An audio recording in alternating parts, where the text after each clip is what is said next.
Wow, incredible. Just look at this. Honestly, this video is going to help you a lot because if you're here right now, there's a very good chance you've already tried many different ways to propagate plants. You take the cutting, you plant it, you wait, and nothing happens. And when it does work once in a while, it's usually with easy plants. What you're seeing here doesn't fall into that category. These cuttings are pear, lemon, and magnolia, plants that are not easy to root at all. And yet, here they are fully rooted. Not because they're special, but because the right system was used. So if you've made it this far, looking for a real natural method that works for both easy plants and difficult ones, you're in the right place. Now let's start with the materials. And I'll tell you right away, we don't need many things. First, we're going to need a plastic bucket. The size doesn't really matter, it depends on how many cuttings you want to propagate. We're also going to need sand. It can be silica sand, beach sand, or even construction sand, whatever you have available. What really matters is that the sand is very well washed and properly sanitized. We'll also need some cotton, ground cinnamon, 1 aloe vera leaf, hydrogen peroxide, a spray bottle, and a thin, clean, translucent cloth. And later on, we'll also use 2 teaspoons of willow leaves to prepare the irrigation water. If you don't know where to find willow leaves, don't worry. I'll leave information in the description below, although you can usually find them at any herbal store. Now let's move on to the sand. In my case, I'm using about 11 pounds of sand, but you can adjust that depending on the size of your container. Washing it is very simple. You put the sand in a bucket, add water, mix it well, and change the water several times until it runs completely clear. Once it's clean, we're going to sanitize it. We add water again, add 1 teaspoon of hydrogen peroxide, mix well, and let it sit for a couple of hours.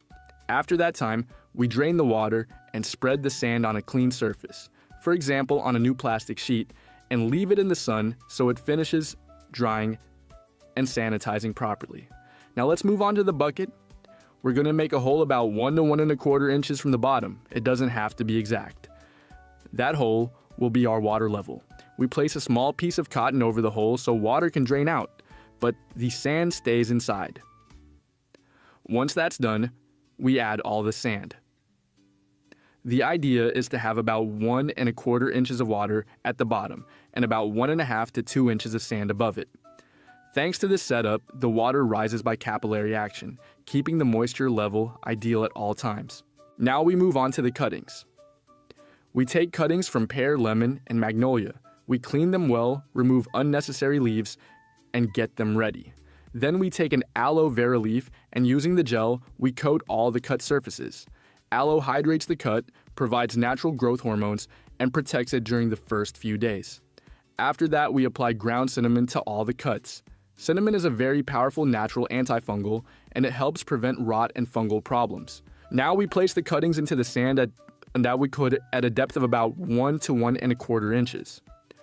There's no need to measure precisely, they just need to be firm and stable.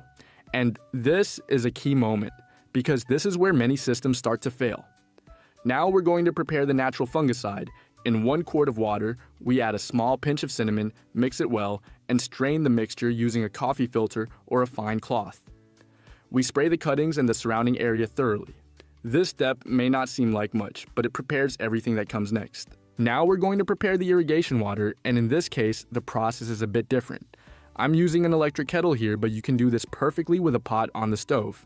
The method doesn't matter. We bring 1 quart of water to a boil. Once it's boiling, we pour it into a glass container and add 2 teaspoons of willow leaves.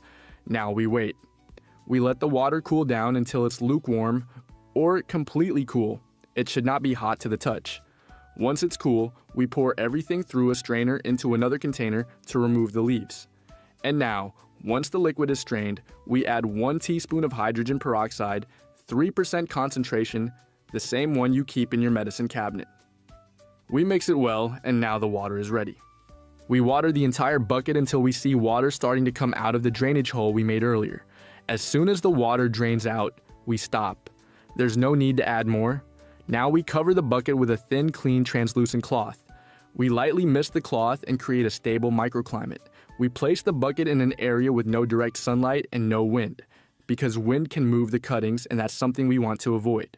An ideal temperature range is between 65 and 85 degrees Fahrenheit. If you don't have those temperatures, you can place it inside a room or a garage. This next point is important because this is when it's easiest to ruin everything without realizing it. Maintenance is very simple. Every 3 or 4 days, we remove the cloth, spray with the natural fungicide, and cover it again. That's it. This type of propagation is usually done during a waning moon, not because it's magic, but because it's been observed that sap tends to concentrate in the lower part of the stem, which helps rooting. It's not mandatory, but if you can do it this way, even better. And now we get to the part everyone is waiting for.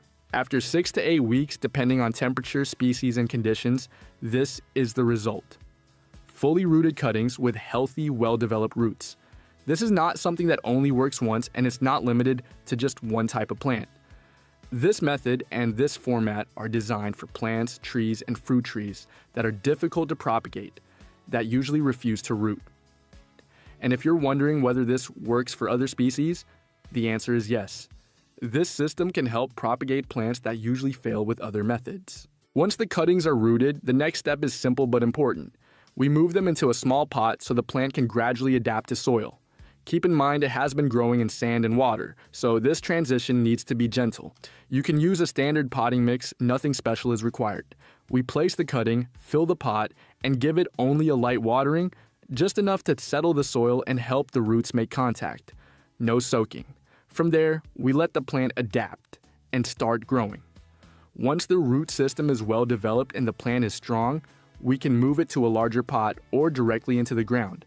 And if this method helped you, if it clarified why other attempts didn't work, and now you understand how to propagate difficult plants and trees, let me know. A like helps a lot more than you might think to get this kind of content to people who need it.